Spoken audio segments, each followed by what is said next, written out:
Bonjour à tous et bienvenue au H7. Nous sommes ici dans ce lieu totem, ce lieu emblématique du numérique à Lyon et l'émission s'appelle La Révolution de l'entraide. Nous sommes sur TLM, bientôt BFM Lyon et nous sommes sur Facebook. Alors, La Révolution de l'entraide. Pourquoi ce titre? À l'heure où de plus en plus de gens dans notre société sont précarisés, fragilisés socialement, eh bien la solidarité est en train de vivre donc une formidable révolution. Nous allons voir comment, car les entreprises, nous allons beaucoup parler d'entreprises, mais les associations, évidemment, sont très impliquées dans l'aide sociale, dans l'entraide. Mais les particuliers s'impliquent aujourd'hui davantage, beaucoup plus. Et ce, grâce notamment au numérique, aux nouveaux outils qui sont à leur service. Comment font-ils? C'est ce dont nous allons parler ce soir avec des exemples nombreux. Vous allez le voir dans un instant, je vais vous présenter nos invités. Mais un événement aussi, puisque nous allons lancer ici, immédiatement, entraide.org, qui est une nouvelle plateforme dédiée à l'entraide et à la solidarité. Nos invités, maintenant, si vous le voulez bien. Et d'abord, Alain Mérieux, nous sommes très heureux de vous accueillir ici à H7, ici dans cette halle, en effet, dans ce lieu du numérique. Alain Mérieux, on ne vous présente pas, vous êtes le président de l'Institut Mérieux et de cette entreprise magnifique de l'économie lyonnaise et de l'économie française. Mais vous êtes ici pour parler de l'entreprise des possibles. Vous nous direz ce que c'est dans un instant. On va parler par exemple mécénat de compétences. À vos côtés, Joël Tronchon. Bonsoir. Vous êtes, vous, Joël Tronchon, directeur du développement durable du groupe SEB, lyonnais aussi, et on va parler don avec vous. Le don, quand on dit don, on pense argent, mais c'est aussi du temps, c'est aussi un objet possible. On verra ça dans un instant. Lucie Declercq, alors vous êtes la déléguée générale, bonsoir, d'Entourage, une association qui essaye de relier, de rapprocher le lien avec ceux qui sont sans domicile fixe. Les SDF, vous nous direz comment dans un instant. Christophe André, vous êtes le directeur RSE, responsabilité sociétale de l'entreprise, du groupe Sanofi. Vous sensibilisez vos salariés à l'action sociale, dedans, dehors, on y revient dans un instant. Et puis, je le disais, lancement d'une plateforme, c'est celle que vous avez imaginée, celle que vous allez lancer. Ce soir, Hubert de Boisse, vous êtes le président, le fondateur d'entraide.org, un outil numérique au service précisément de l'entraide sociale. Bonsoir Thierry. Je reviens, bonsoir. D'abord à l'entreprise des possibles. Alain Mérieux, cette obsession de soigner, de trouver de nouvelles molécules, ça c'est celle de vos équipes et la vôtre. Vous parcourez le monde aujourd'hui régulièrement. Vous rentrez ici à Lyon, en France, et la colère vous prend, dites-vous. Alors, quel est comment vous réagissez et comment vous en venez à cette idée de l'entreprise des possibles? Non, ce n'est pas la colère, mais c'est une inquiétude. J'appartiens, au cas où vous ne l'auriez pas remarqué, à l'ancien monde, qui était assez différent de celui-là. Et en particulier, je pense à ma jeunesse chez mes grands-parents, dans un village de Haute-Savoie, où on ne parlait pas de solidarité, mais elle était là, quotidienne. Naturelle. Je passe mon temps dans des pays dits en voie de développement ou des pays émergents, et je suis frappé, quand je vais là-bas, quand même d'une extraordinaire solidarité et d'entraide. Je reviens dans mon pays, dans ma ville, et je suis frappé de voir une société extraordinairement cloisonnée, dans tous les sens, et avec une certaine invisibilité voulue de personnes qu'on ne veut pas voir, parce qu'ils ennuient un peu. Et comme j'ai travaillé un petit peu à l'occasion de problèmes familiaux dans deux créations de maisons pour les sans-abri, je suis frappé de cet égoïsme un peu. Ouais, cette façon qu'on a de ne pas voir. Donc sans colère, sans rien, j'ai trouvé qu'il y avait un corps qui est le mien, que celui des entrepreneurs de l'entreprise. Je suis allé voir le MEDEF, la CGPME, la Chambre de commerce, les élus locaux, et j'ai dit il faut qu'on fasse quelque chose. Et on a travaillé sur un projet qui était mis en place par l'Algoé, de façon à créer une plateforme entre le monde de l'entreprise et le monde associatif, qui est assez remarquablement organisé sur Lyon. Les associations qui aident, elles, et qui connaissent. C'est une simple plateforme. On a une vingtaine d'entreprises qui sont venues à nos côtés fondateurs, et on aimerait qu'un maximum d'entreprises de l'agglomération lyonnaise nous rejoignent, de façon à ce que l'on mobilise non seulement nos entreprises, mais surtout nos collaborateurs qui cherchent autre chose que le résultat économique. Mais alors pour faire quoi? Pour faire très simplement, pour aider ceux qui savent aider. Parce que c'est un travail de professionnel. Hein, ce que je vois dans le Secours populaire, dans les SAMU sociaux, dans Notre-Dame des Sans-Abri ou Habitat Humanisme, il faut des professionnels. On ne parle pas à ces gens comme on parle à des collaborateurs d'entreprise. Il faut qu'on les aide en leur apportant à la fois du bénévolat de nos collaborateurs, à la fois des journées de congés payés qui sont données, abondées par l'entreprise, et surtout de sensibiliser les entreprises à tout ce qu'ils ont comme terrain ou comme locaux disponibles, au moins pendant un temps, pour pouvoir loger. Alors vous appelez ça le crowdfunding, ça c'est classique. C'est pas moi, je suis pas moi. C'est l'argent, oui. Il y a le bénévolat, oui. Le crowd timing, et puis les locaux industriels vides, hein, le crowd lodging, oui, voilà, par exemple. tout à fait. Et puis vous avez un slogan. Sémantique actuelle.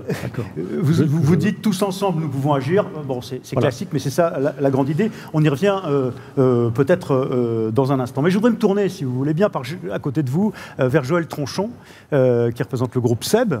Vous en êtes le directeur du développement durable, Monsieur Tronchon. Vous dirigez en effet cette partie aussi, la responsabilité sociétale de l'entreprise.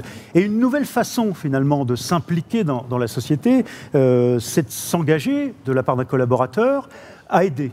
Bon, comment vous avez organisé ça chez vous, chez SEB? Alors, il y a plusieurs cercles concentriques de l'aide que peuvent apporter les collaborateurs déjà. Ça commence à la maison, c'est-à-dire que déjà les collaborateurs chez SEB, on leur propose la possibilité, dans nos accords ressources humaines, de pouvoir donner des jours déjà pour aider les aidants, qui sont d'autres salariés. Par exemple, un salarié qui a un parent malade, un enfant handicapé, eh bien, le salarié du groupe SEB, il a la possibilité de donner un jour ou de donner plusieurs jours de VRTT au profit de ce collègue. On traite déjà à l'intérieur et entre salariés, ça commence déjà comme ça. Et puis après, on s'ouvre à l'extérieur, à la société.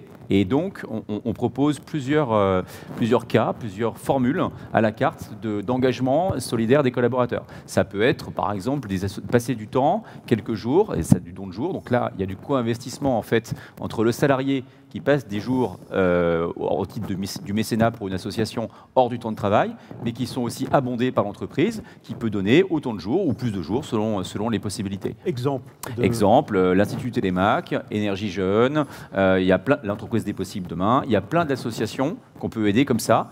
Donc, par exemple, sur Télémac, les salariés peuvent passer 4 jours possibles chez Télémac dans l'année, et ils en passent, donc ça c'est sur le temps de travail, financé par l'entreprise, et ils peuvent passer le reste hors temps de travail de leur plein gré et en fonction de leur emploi du temps. Les RH ne sont pas inquiètes de voir le temps pour la production qui sert à autre chose? Alors, ils ne sont pas inquiets, d'autant plus que maintenant, on apprend autant en compétences comportementales, ce qu'on appelle les soft skills, quand on va aider une association.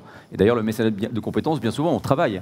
C'est-à-dire qu'on va aider, quand on aide un jeune, on travaille. Quand on aide une entreprise à améliorer son site internet ou son site logistique, on travaille. Donc aujourd'hui, la frontière entre travail et non-travail, elle est floue. Du coup, les RH sont très très supportifs de ce type de dispositif. Ce qui est intéressant, on va le voir dans vos entreprises, c'est qu'il y a une demande des salariés aujourd'hui, parce que ça corrobore une quête de sens dans ce qu'ils font dans la vie, tout simplement. Oui, une quête de sens, une conscience aussi que quand on est en contrat à durée indéterminée chez SEB, on est plutôt heureux et privilégié, et juste le sentiment et l'envie d'aller donner du temps ou de l'argent, parce qu'on peut aussi donner de l'argent par l'intermédiaire de nos salariés en crowdfunding. Et puis, oui, la recherche de sens, qui n'est pas que pour les millennials. Je le dis parce que souvent on dit c'est uniquement les jeunes qui sont... non, la recherche de sens à tous les âges. Il n'y a qu'à voir autour de la table. Je crois qu'il n'y a pas trop de millennials. Et pourtant, il y a plein de salariés de tous âges qui veulent donner du temps. Donc il n'y a pas que les millennials. Vous venez vous-même du monde du travail social, si je ne m'abuse, dans votre carrière. Vous avez commencé dans une association, mais vous n'avez pas eu de mal à convaincre vos dirigeants ou c'est venu d'eux directement? Ça vient par le haut et par le bas, en général. Ça vient parce que les dirigeants, comme M. Mérieux, comme Thierry de la Tour d'Arthez, le président de SEB, sont des gens qui y croient et qui ont envie d'impulser quelque chose dans leur entreprise. Ça, c'est essentiel. Sinon, vous ne le faites pas très longtemps. Et puis après, c'est pas parce que les dirigeants veulent, il faut aussi des gens qui s'engagent. Donc, il faut aussi que les salariés, de toute catégorie, et j'insiste là-dessus, c'est pas que pour les cadres, c'est toutes les catégories de salariés qui peuvent donner du temps. On va revenir sur ce point, mais je voudrais qu'on passe du monde de l'entreprise à celui de l'association. Enfin, on va pas quitter l'entreprise très longtemps pour revenir précisément aux entreprises. Entourage, Lucie Leclerc, vous en êtes la déléguée générale. Qu'est-ce que c'est qu'entourage ? Alors, Entourage, c'est une association qui a pour objectif de lutter contre l'exclusion sociale des personnes SDF, mais qui part du constat qu'aujourd'hui, à la rue, on souffre de la faim, du froid, mais on souffre surtout de la stigmatisation, de la solitude, de l'isolement et du fait d'être mis au banc des relations humaines. C'est ce que disait M. Mérieux tout à l'heure, on ne veut pas voir. Exactement. Et en fait, aujourd'hui, on pense que cet isolement, cette stigmatisation, c'est une grande souffrance au quotidien. C'est un accélérateur de désocialisation pour les personnes et c'est un frein à la réinsertion parce qu'aujourd'hui, on ne s'en sort pas tout seul. On a besoin d'un réseau de gens sur qui on peut compter pour se réinsérer. Alors, qu'est-ce que vous faites concrètement? Vous allez, l'association, au-devant des sans domicile fixe? Alors, nous, on ne va pas au-devant des sans domicile fixe à proprement parler. On va aider chacun de vous à aller au-devant des personnes sans domicile fixe. Puisque, de fait, on pense que c'est parce que le grand public agit aujourd'hui de manière stigmatisante avec les personnes SDF qu'ils sont exclus. Et donc, la solution à l'exclusion sociale ne passera pas seulement par les associations ou les pouvoirs publics, mais doit passer par un changement de comportement de tout un chacun. Et c'est vraiment ce lien social horizontal de proximité entre des voisins avec et sans domicile qui se croisent, mais qui aujourd'hui vivent dans des sphères différentes. C'est ce lien-là qu'on veut retisser. Vous imaginez bien que quand on a envie de participer à ce que vous appelez la réinclusion sociale, on peut en avoir l'initiative, l'énergie au départ, et puis se dire mais comment je vais faire? Est-ce que je vais prononcer les bons mots? Est-ce que je vais bien me comporter? Comment on fait? C'est exactement en fait les actions qu'on mène chez Entourage. Donc aujourd'hui, on agit au travers de 4 grands piliers d'intervention. Le premier, c'est la sensibilisation. Donc on crée des contenus adressés au grand public qui vont vraiment permettre de mieux comprendre la grande précarité, déconstruire des préjugés et donner des conseils concrets pour aller à la rencontre des personnes SDF. De quoi je lui parle, s'il m'envoie bouler, où s'arrête mon rôle à moi et où commence celui des professionnels, etc. Le deuxième pilier, c'est qu'on a une plateforme collaborative que vous pouvez aujourd'hui rejoindre via une application mobile ou un site internet et qui est vraiment une plateforme sur laquelle vont pouvoir se mener des initiatives solidaires de proximité. Est-ce que vous appelez simple comme bonjour? Non. Ça, c'est le programme pédagogique. La plateforme s'appelle Entourage. Elle est aujourd'hui utilisée à la fois par des personnes SDF, à la fois par des voisins, à la fois par des associations locales. Et c'est vraiment une plateforme sur laquelle chacun peut demander de l'aide, dire qu'il se sent seul, dire qu'il a besoin de telle ou telle chose, ou au contraire proposer son aide au réseau. Et aujourd'hui, on est très content de voir qu'il y a plus de 20% des actions qui sont créées par des personnes SDF elles-mêmes, qui se saisissent de cet outil pour créer du lien avec le voisinage. Alors, vous essayez de développer la convivialité, c'est le troisième pilier. Et puis, il y a les entreprises, et je voudrais qu'on parle des entreprises. Exactement. On a un troisième pilier, on mène des événements de convivialité dans les quartiers qui vont rassembler voisins avec et sans domicile pour passer des bonnes soirées ensemble. Et le quatrième pilier, qui est le plus important au regard du thème de ce soir, c'est qu'on crée des parcours d'engagement des entreprises dans la solidarité. Au départ, c'était surtout la sensibilisation. On venait animer des ateliers, ça peut être des journées, des demi-journées, parfois sur des heures de déjeuner, de sensibilisation auprès des collaborateurs, justement pour parler de ce thème de la grande précarité et comment franchir le pas et aller à la rencontre des personnes SDF. Alors le réseau Entourage, c'est combien aujourd'hui de gens qui sont impliqués dedans et combien avez-vous réinclus, encore qu'on puisse le mesurer, de personnes sans domicile fixe? Alors aujourd'hui, on a plus de 65 000 personnes qui ont rejoint le réseau et on pense qu'il y a plus de 1000 personnes SDF qui sont déjà sorties de l'isolement. Je me permets juste de compléter rapidement la réponse sur les entreprises. Ce qu'on voit aujourd'hui, c'est qu'on a des collaborateurs qui nous disent « D'accord, mais du coup, qu'est-ce que mon entreprise peut faire ?»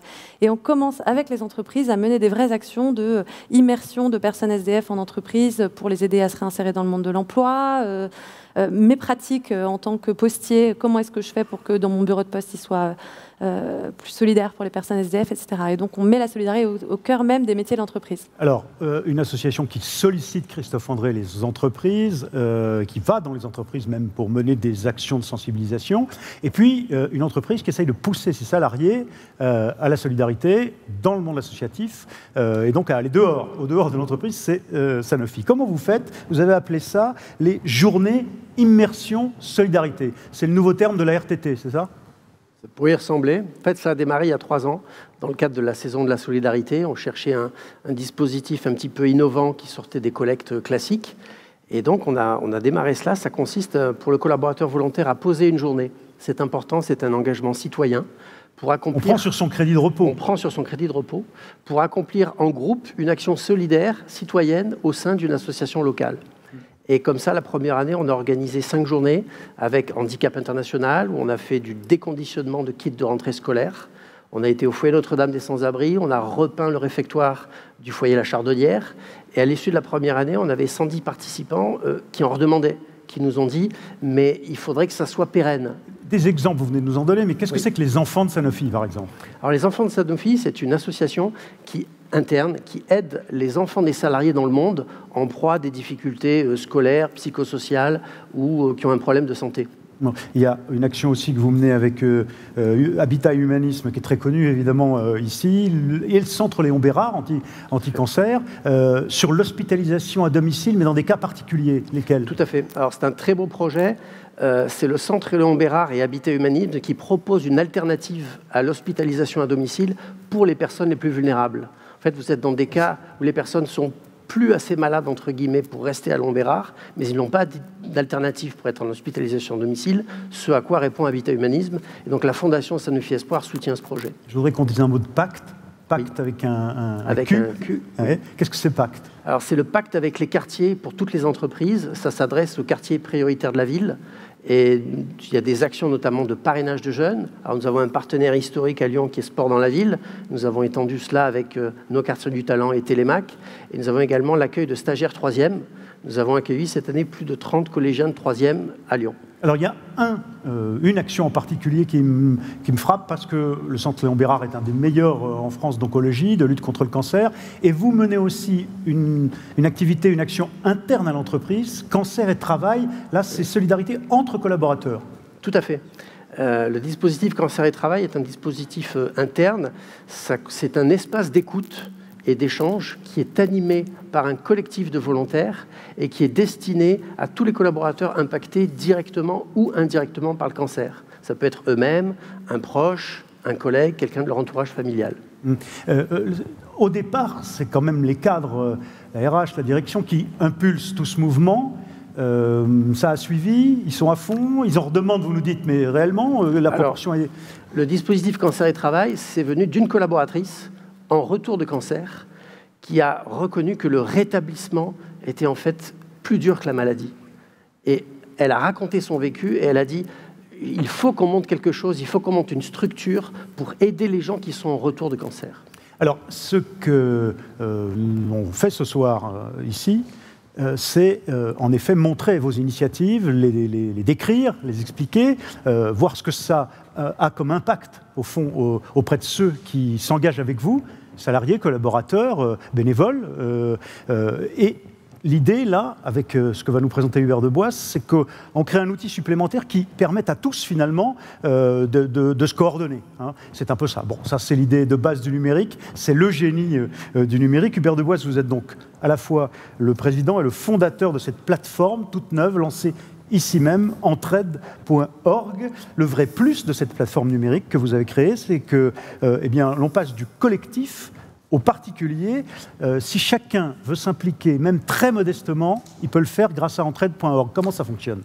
Alors, votre idée, d'abord, au départ, c'était quoi? L'idée, en fait, elle naît d'une soirée tout à fait... une occasion assez banale. On regarde un reportage qui relate la situation d'une femme au Cambodge qui élevait toute seule ses enfants. C'est un reportage d'envoyé spécial et qui décrivait vraiment la situation de misère dans laquelle elle était. Et vous vous êtes dit, il faudrait que je fasse quelque chose pour elle? Oui, j'ai trouvé que le reportage était incomplet en ce qu'il ne nous proposait pas des moyens pour agir. On était peut-être 1 500 000 personnes à regarder ce reportage. Imaginez la vie qu'elle aurait eue si on avait chacun pu donner une petite contribution pour l'aider. Pardon, mais les docus à la télé, c'est pas tout à fait pour ça. C'est pour ça que moi, je ne reproche rien aux journalistes. Je me dis qu'au contraire, ce sont les téléspectateurs qui peuvent prendre l'initiative, et c'est ce qui m'a animé au travers de ce projet entraide.org, c'est créer une plateforme où tout un chacun puisse créer un compte d'entraide pour la femme qui voit à la télévision, mais également pour sa belle-sœur qui a un cancer du sein, qu'il faut aider à aller chercher les enfants à l'école, il faut réunir des fonds pour acheter un fauteuil roulant, etc. En fait, ça veut dire qu'on peut, au-delà de ce qui se pratique déjà avec la plateforme, par exemple, Entourage, qui sont un peu spécialisés, on peut créer un compte particulier pour un individu, par exemple, qu'on veut aider absolument. Exactement. En fait, Entraide, comment ça marche? On est sensibilisé par une cause individuelle. On estime, nous, que les causes collectives, elles sont déjà bien servies. Mais les causes individuelles, elles ne sont pas tout à fait servies par les organisations qui s'occupent des causes collectives. Donc l'idée, c'est Quand on est témoin d'une de ces situations, on crée un compte d'entraide. Vous allez voir à l'écran des exemples qui montrent cette simplicité. Et ce compte, vous allez en diffuser l'existence à votre entourage. Et chacun va pouvoir, sur ce compte, répondre à une campagne d'entraide que vous avez lancée. Donc en fait, c'est un peu comme un compte classique ou une plateforme classique de crowdfunding, mais c'est pour un individu dont on va faire la promo en quelque sorte de ce compte en appelant les siens, en disant « Allez, mobilisez-vous, vous avez un endroit où vous pouvez aider ». Oui, alors ce n'est pas la seule innovation de cette plateforme, c'est que c'est effectivement comme une plateforme de crowdfunding. On peut réunir des fonds pour quelqu'un. Ce qui est nouveau, c'est que nous, on ne prend aucune commission. La plateforme est totalement caritative, hein, selon notre slogan qui est « Le don, c'est simple et gratuit ». Si vous réunissez 2500 € pour votre belle-sœur, elle aura 2500 €. Et l'autre innovation, c'est qu'on va dépasser cette seule idée de la cagnotte, parce qu'il y a 5 ans, c'était peut-être innovant, mais ça le serait moins aujourd'hui, et il ne faut pas être boxeur pour le savoir. C'est que sur ce compte d'entraide, en fait, on va organiser une entraide qui dépasse la cagnotte.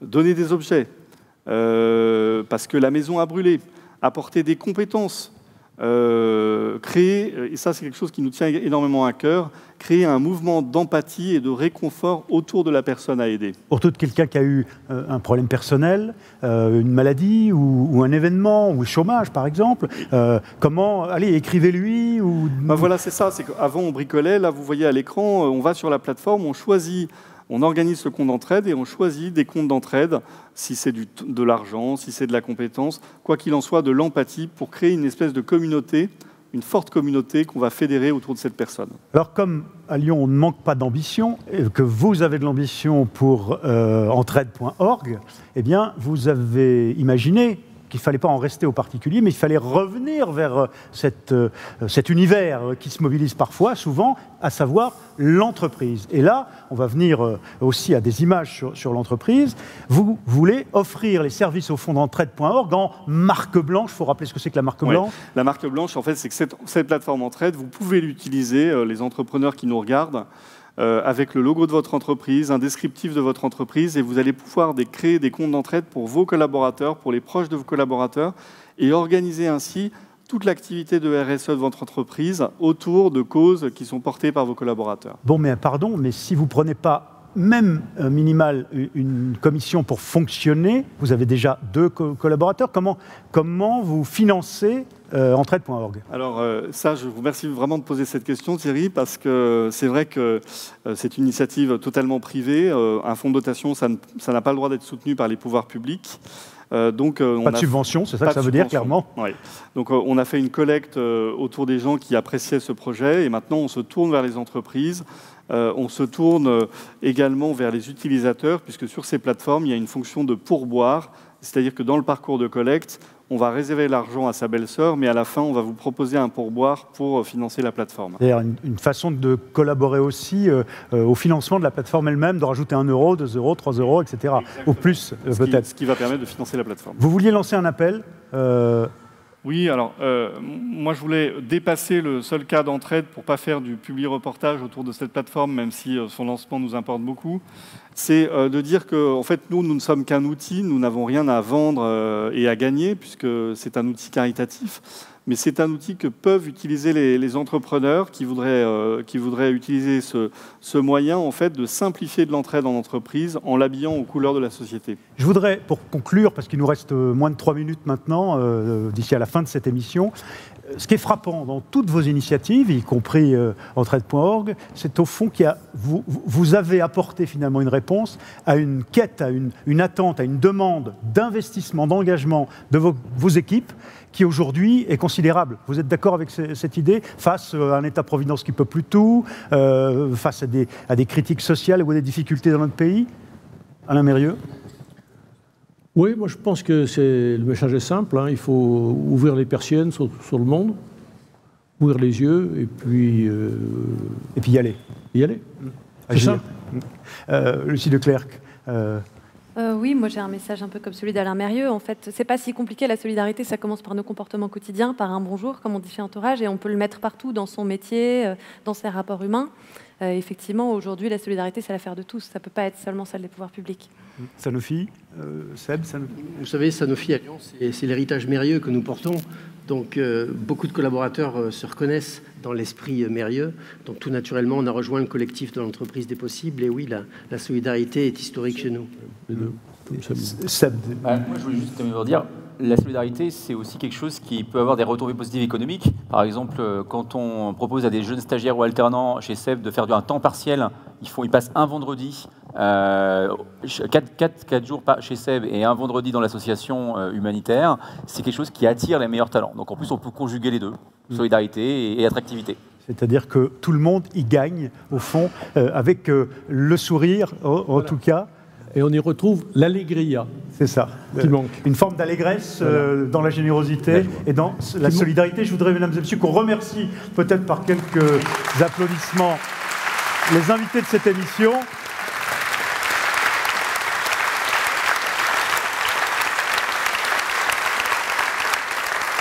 Voilà, nous étions donc sur Facebook, TLM, BFM Lyon. Merci de votre attention, merci de votre participation, merci à nos invités, bien sûr, et merci de nous suivre.